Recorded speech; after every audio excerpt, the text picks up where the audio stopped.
कि क्या प्रशांत भूषण या इस तरह से कोई भी आवाज बुलंद करने वाला व्यक्ति, पत्रकार हो, साहित्यकार हो, सामाजिक कार्यकर्ता हो, वो अदालत की अवमानना कर रहा है, या कहीं खुद अदालत ही अदालत की अवमानना तो नहीं कर रही। एक लक्ष्मण रेखा, तो लक्ष्मण रेखा क्या केवल जो है लोगों के लिए है, जजेस के लिए नहीं है, शासन प्रशासन के लिए नहीं है, प्राइम मिनिस्टर, राष्ट्रपति, मंत्री, एमएलए, एमपी, इनके लिए नहीं है, सबके लिए है ना, सबके लिए होनी चाहिए। प्रशांत भूषण अकेले नहीं है, प्रशांत भूषण के साथ में हजारों लोग हैं, इस देश का पूरा वकील समाज है, क्योंकि ये जो दोषी ठहराया गया है, ये प्रशांत भूषण को ही दोषी नहीं ठहराया गया, ये प्रशांत भूषण के साथ साथ हर वकील को, हर पत्रकार को, हर साहित्यकार को, हर सामाजिक कार्यकर्ता को, हर ऐसे व्यक्ति को जो सच बोलने की हिम्मत रखता है और सच बोलता है, सही बोलता है, देश के हित में बोलता है, न्याय के हित में बोलता है, उनको दोषी ठहराया जा रहा है। और इसके अलावा जो सजा की बात हो रही है, वो अकेले प्रशांत भूषण की सजा नहीं होगी, वो सजा जो होगी, वो सजा सभी वकीलों की होगी, सभी पत्रकारों की होगी, सभी साहित्यकारों की होगी, सच बोलने वालों की होगी, सामाजिक कार्यकर्ताओं की होगी। और ये एक तरह से सच बोलने वालों की आवाज दबाने वाला काम होगा। बोलने की आजादी है, बेसिकली इसको लोग समझ नहीं रहे हैं, क्योंकि आम जो जनता है उसको इसकी जो ताकत है या इसका जो महत्व है वो पता नहीं। बोलने की आजादी ये लोकतंत्र की रीढ़ है, रीढ़। जैसे व्यक्ति बिना रीढ़ की हड्डी के सीधा खड़ा नहीं हो सकता, चल नहीं सकता, ठीक इसी तरह से बोलने की आजादी के बिना लोकतंत्र का कोई मतलब नहीं है। लोकतंत्र खड़ा नहीं हो सकता, लोकतंत्र बच नहीं सकता। तो जो प्रशांत भूषण जी हैं, या कोई और वकील है, या जज हैं, या कोई अधिकारी है, या सरकार है, या आम जनता है, कोई भी है, लोकतंत्र में बोलने की आजादी सबको होनी चाहिए और वो पूर्ण होनी चाहिए, उसमें कहीं कोई दिक्कत नहीं होनी चाहिए। इसका महत्व मैं आपको बताता हूं, इससे थोड़ा सा समझें। शायद इंग्लैंड में, अगर मुझे नाम सही याद आ रहा है, इंग्लैंड की शायद ये बात है, एक सुप्रीम कोर्ट के, या यूं कहो कि वहां पे जो होती है, वहां हाउस ऑफ लॉर्ड्स करके वो होती है, उसके जो जज, जैसे डेनिम करके उनका नाम अगर मैं सही है, जैसे डेनिम करके, उनके यहां पे एक कंटेम्प्ट का मुकदमा 1969 यानी 1969 में उनके सामने आया, और जजेस का शायद अपमान की कोई ऐसी स्थिति थी। तो जस्टिस डेनिम ने यह कहा, बहुत जबरदस्त वो है, और उन्होंने करीब मतलब बहुत छोटा सा ही जजमेंट लिखा, लेकिन उन्होंने कहा, लिखा उसमें जजमेंट में, we never used this law to defend ourselves, यानी हम अपने आप को बचाने के लिए कंटेम्प्ट ऑफ कोर्ट का जो कानून है इसको कभी इस्तेमाल नहीं करेंगे। क्यों? क्योंकि ये लोकतंत्र का सबसे मजबूत एक पिलर है। मेरा भाव है, ये पिलर शायद शब्द नहीं, लेकिन उन्होंने कहा कि लोकतंत्र के लिए जो बोलने की आजादी है, फ्रीडम ऑफ स्पीच है, वो बहुत महत्वपूर्ण है। इसलिए हम अपने बचाव के लिए कंटेम्प्ट ऑफ कोर्ट का इस्तेमाल नहीं करेंगे। हम करेंगे क्या? हम अपने व्यवहार से, हम अपने जजमेंट से, और हम अपने चरित्र से इस बात को सिद्ध करेंगे कि हम वाकई में जज हैं, हम हैं। हमें उससे करना है, हमारा मान सम्मान उससे होगा। इन सारी चीजों से हमारा मान अपमान नहीं होता। यह उनका सार था।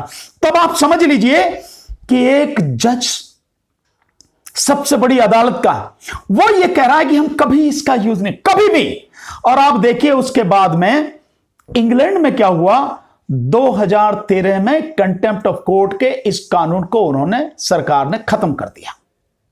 कोई मतलब नहीं उसका। तो ये जो बोलने की आजादी है, ये बहुत महत्वपूर्ण है। और जो प्रशांत भूषण जी ने कहा है, बोला है, जो उनके जो 2 ट्वीट्स हैं वो बहुत ही महत्वपूर्ण है।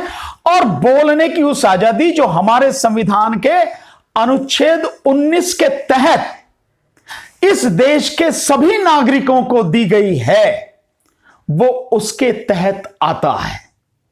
और उसकी रक्षा के लिए केवल ही नहीं, इवन सुप्रीम कोर्ट ने भी कितने ही जजमेंट्स में उस बोलने की आजादी का महत्व बताया है, उसकी जो है जरूरत बताई है, कितना जरूरी है और लोकतंत्र के लिए कितना महत्वपूर्ण है वो। तो जो 2 ट्वीट से उन्होंने किए, अगर आप उसको थोड़ा सा देखें, एक उन्होंने किया कि जो चीफ जस्टिस हैं बोबड़े साहब, वो नागपुर के राजभवन में एक मोटरसाइकिल पर बैठे हैं, तो उसके ऊपर उन्होंने कहा कि जिस समय मतलब कोरोना है और चीफ जस्टिस साहब ने सुप्रीम कोर्ट को लॉकडाउन में रखा हुआ है, ऐसे समय में आसपास के सब लोगों ने मास्क पहना, उन्होंने नहीं पहना और ना हेलमेट पहना। हेलमेट की बात को उन्होंने प्रशांत भूषण साहब ने बाद में ये माना कि भाई क्योंकि गाड़ी स्टैंड पे थी तो हेलमेट की कोई जरूरत नहीं है, क्योंकि चलती हो तो हेलमेट लगाना चाहिए, वो जरूर मेरे से बोली, बाकी और कोई बात नहीं। इस किसी भी बात में कहीं भी कंटेम्प्ट ऑफ कोर्ट बनता नहीं है, जिसका सुमोटो लेकर कोर्ट ये कर रही है। एक और उन्होंने जो दूसरा जो उनका ट्वीट है उसके 2 दिन आगे पीछे था, उसमें यह था कि इतिहासकार, उसका सार मैं आपको बता रहा हूं, वर्ड टू वर्ड बनाने की बजाय जैसा है, मैं क्योंकि आम लोगों को समझ में आना चाहिए कि है क्या, तो उसका मैं सार आपको बता रहा हूं कि इतिहासकार भविष्य में जब भी इतिहास लिखेंगे और पिछले 6 साल का, जिसमें बिना औपचारिक रूप से इमरजेंसी लगाए बिना ही लोकतंत्र को खत्म किया गया, और उसमें सुप्रीम कोर्ट की जो भूमिका है और विशेषकर जो पिछले 4 चीफ जस्टिस हैं उनकी भूमिका पर टिप्पणी जरूर करेगी। तो इसमें तो कोई ऐसी बात ही नहीं, इसमें कोर्ट का अपमान कहां है? कहीं भी इसमें कोर्ट का अपमान कहीं नजर नहीं आता, दूर दूर तक भी अपमान। देखिए, उन्होंने एक सच्चाई बताई है, या यूं कहो बल्कि इसको कोर्ट को लेना चाहिए बहुत सीरियसली लेके, कि ये एक लोकतंत्र का जो इतना बड़ा संस्थान है, क्योंकि सबसे आखिर में अगर कहीं जाए कोई व्यक्ति, किसी से दिक्कत है, न्याय चाहिए, सरकार अगर परेशान कर रही है, तो सुप्रीम कोर्ट के अलावा तो दूसरा कोई रास्ता नहीं है। तो सुप्रीम कोर्ट को इतना मजबूत, इतना सम्मानित, इस तरह से बनाया जाना चाहिए, उसके लिए इतना काम करना चाहिए ताकि सुप्रीम कोर्ट वाकई में लगे लोगों को कि ये वो अदालत है जो संविधान की रक्षा का काम पूरी ईमानदारी और पूरी तत्परता के साथ, योग्यता के साथ में कर रही है। उस तरह से लेना चाहिए। और ये लेना चाहिए भाई, अगर किसी ने ऐसा कमेंट किया तो हम, जिसे कहते हैं ना आत्मावलोकन, हमें अपने अंदर झांक के देखना चाहिए। अब इसमें एक चीज मैं छोटी सी और अभी यहीं आपको बता दूं तो आपको उससे बहुत सी चीजें क्लियर हो जाएंगी। ये ट्वीट्स करने के बाद में सुप्रीम कोर्ट ने जो ये मैटर लिया, अब आप देखिए कि ऐसे समय में आप सब देख रहे हैं, पूरा मीडिया देख रहा है, मीडिया के माध्यम से पूरा देश देख रहा, पूरी दुनिया देख रही है, इस कोरोना की महामारी में पूरी कोर्ट्स लॉकडाउन में हैं, जो जरूरी मसले हैं वो मसले सुने नहीं जा रहे हैं। अगर आप एक चीज देखें तो जो प्रवासी मजदूरों का मसला था वो भी सुप्रीम कोर्ट में 62 दिन बाद सुना गया, 62 दिन बाद। और वो भी मैं समझता हूं उसके पीछे एक कारण ये भी रहा होगा कि सुप्रीम कोर्ट के तकरीबन 15-20 एडवोकेट्स ने एक चिट्ठी चीफ साहब को लिखी, और उसके अलावा उससे पहले 4-5 हाई कोर्ट्स ने उसको मतलब उसके प्रवासी मजदूरों के विषय में जजमेंट्स दिए।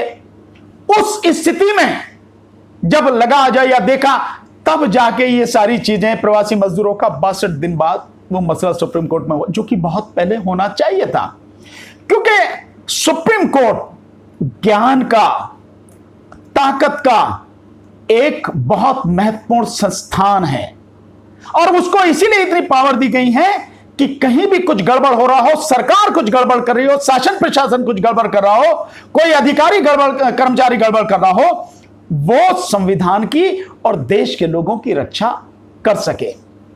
लेकिन आपने देखा कुछ नहीं था। इसलिए जो उन्होंने अपने एफिडेविट में कहा है, उन्होंने बिल्कुल सही बात कही है, कहीं कुछ उसमें नहीं कहा। मैं आपके माध्यम से प्रशांत भूषण जी को बधाई देना चाहता हूं कि उन्होंने बहुत ही सही उदाहरण कोट किया भगत सिंह जी का और सावरकर का। सावरकर ने माफी मांगी, दुनिया को मालूम है, सबको मालूम है। लेकिन भगत सिंह जी ने तो यहां तक कह दिया कि जब उन पर मुकदमा चल रहा था, उन्होंने 1-2-4 दिन जाने के बाद में उस अदालत में अपने मुकदमे की सुनवाई में नहीं गई, क्योंकि उन्होंने साफ कह दिया कि हमें मालूम है कि इस अदालत का फैसला क्या होने वाला। तो जब हमें मालूम है कि अदालत क्या फैसला करने वाली है, ऐसी अदालत की सुनवाई में भाग लेके भी करेंगे, क्योंकि हमारी बात तो सुनी नहीं जानी है। यहां तक तो प्रशांत भूषण जी ने जो कहा है बिल्कुल सही कहा है। लेकिन मैं एक चीज आपको बता देना चाहता हूं, प्रशांत भूषण अकेले नहीं हैं। प्रशांत भूषण के साथ में हजारों लोग हैं। इस देश का पूरा वकील समाज है, क्योंकि ये जो दोषी ठहराया गया है, ये प्रशांत भूषण को ही दोषी नहीं ठहराया गया। ये प्रशांत भूषण के साथ साथ हर वकील को, हर पत्रकार को, हर साहित्यकार को, हर सामाजिक कार्यकर्ता को, हर ऐसे व्यक्ति को जो सच बोलने की हिम्मत रखता है और सच बोलता है, सही बोलता है, देश के हित में बोलता है, न्याय के हित में बोलता है, उनको दोषी ठहराया जा रहा है। और इसके अलावा जो सजा की बात हो रही है, वो अकेले प्रशांत भूषण की सजा नहीं होगी। वो सजा जो होगी, वो सजा सभी वकीलों की होगी, सभी पत्रकारों की होगी, सभी साहित्यकारों की होगी, सच बोलने वालों की होगी, सामाजिक कार्यकर्ताओं की होगी। और ये एक तरह से सच बोलने वालों की आवाज दबाने वाला काम होगा।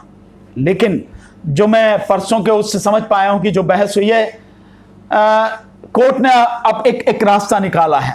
अच्छा ही है, कोर्ट ने कहा है कि रिव्यू पिटीशन डालने का आपके पास मौका है, तो रिव्यू पिटीशन डालिए और हम आपको आश्वस्त करते हैं, जस्टिस अरुण मिश्रा जी का कहना है, हम आपको आश्वस्त करते हैं कि आपकी रिव्यू पिटीशन जब तक डिसाइड नहीं होगी, आपकी यह सजा सस्पेंड रहेगी। आप समझ रहे हैं इसका मतलब क्या है? इसका मतलब यह है कि जिस स्थिति में आके ये सारा केस खड़ा हो गया, जहां तक ये सब कुछ पहुंच गया, उस स्थिति में अब दूसरे को सजा देने की तो बहुत दूर की बात है, अपने को, अपनी स्थिति को बचाने की स्थिति हो गई। और एक बहुत छोटी सी बात, ये ट्वीट्स कितने लोग पढ़ते हैं इसका पता भी नहीं लगता, लेकिन कोर्ट ने इसको सुमोटो लेके मुकदमा करके दुनिया को बता दिया, दुनिया को। और एक बहुत ही बड़े मशहूर शायर हैं, उनके जो बड़ी एक जबरदस्त बात मैंने एक जगह सुना है, मुझे आपके सामने कहने में बहुत बढ़िया, मैं समझता एक मौके का शेर है कि मैं जो बिहार के हैं वो शायर जो हैं, नदीम रजवी करके कुछ इस तरह से हैं नाम, पूरा क्षमा चाहता हूं मैं पूरा नाम नहीं, लेकिन बड़े अच्छे शायर हैं। उन्होंने कहा, मैं कुछ नहीं कहता, कोई कुछ नहीं कहता, तुम ही हो जो अपने आप ही सब कुछ बताए चलते हो। कोर्ट ने अपना आप बता दिया दुनिया को, कोई कुछ नहीं कह रहा है लेकिन बता दिया। होना क्या चाहिए कोर्ट को? बड़ी संस्था है, देश का एक पिलर है, वहां से जो संदेश जाना चाहिए लोगों में, इतना जबरदस्त संदेश जाना चाहिए, विश्वास कायम हो जाए, ये अदालत है, हम पे अन्याय होगा तो ये सुनवाई करेगी, जल्दी सुनवाई करेगी, ये जानती है न्याय कैसा होता है, हमारी स्थिति क्या है, लोकतंत्र की रक्षा कैसे होगी, संविधान की रक्षा कैसे होगी। ऐसा संदेश नहीं गया। आप कोई हवलदार थोड़ी है, पुलिस वाले थोड़ी है, डंडा दिखा के इज्जत करवाएंगे। इज्जत डंडे से नहीं, इज्जत अर्न की जाती है, वो कमाई जाती है, और कमाने के लिए जीवन भर आचरण, चरित्र, व्यवहार हमें बहुत ऊंचे रखने पड़ते हैं, तब मिलती है, तब अपने आप सब झुक जाते हैं। ये मेरा इस पे कहना है।